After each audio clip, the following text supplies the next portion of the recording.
Hi friends, welcome to Gowri's home. இன்றைக்கி கந்த சஷ்டியோட முதல் நாள். நான் இன்றைக்கி வீட்டில் ஒரே ஒரு கார்த்திகை தீபம் மட்டும் ஏற்றி நெய்வேத்தியமாக பால் வச்சுருக்கிறேன். அது எதுக்காக அப்படின்னு பார்த்தீங்கன்னா, அந்த குழந்தைங்க வேணும்னு சொல்லி இருப்பாங்களே, விரதம் இருப்பாங்க இல்லையா, அவங்களுக்காக அவங்களுக்கு எல்லாத்துக்குமே குழந்தை வர வேணும், முருகா கொடுக்கணும் அப்படின்னு சொல்லி நான் வேண்டியிருக்கிறேன் அவங்களுக்காக. அப்புறம் என்னுடைய வேண்டுதலையுமே நான் வச்சுருக்கிறேன். போன வருஷம் வச்சுருந்த வேண்டுதல் எனக்கு டபுள் மடங்காக நிறைவேற்றி கொடுத்துட்டாரு முருகர். நான் நினச்சி பார்க்க முடியாத அளவுக்கு எனக்கு நிறைவேற்றி கொடுத்தாரு.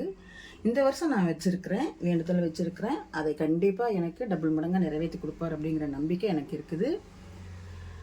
அதே மாதிரி இன்றைக்கி நான் என்ன வீட்டுக்கு கெஸ்ட்டு வந்திருந்தாங்க.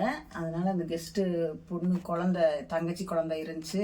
என்னால் பாட்டு படித்து வழிபாடு பண்ண முடியல. வேல்மாரல் போட்டு விட்டுட்டு நான் இந்த மாதிரி இந்த வேல்மாரலை கேட்டுகிட்டே மனசுக்குள்ளாரன்னு இல்லை, ஓம் சரவண பவா அப்படிங்கிற மந்திரத்தை நான் வாட்டில் சொல்லிவிட்டு வீட்டு வேலைகளை செஞ்சு அந்த பிள்ளைக்கு சமைச்சு அந்த பிள்ளைக்கு கொடுத்து அனுப்புனேன். அந்த பிள்ளை வெளியில் போகணும் அப்படின்னு சொல்லிட்டு போயிட்டாங்க.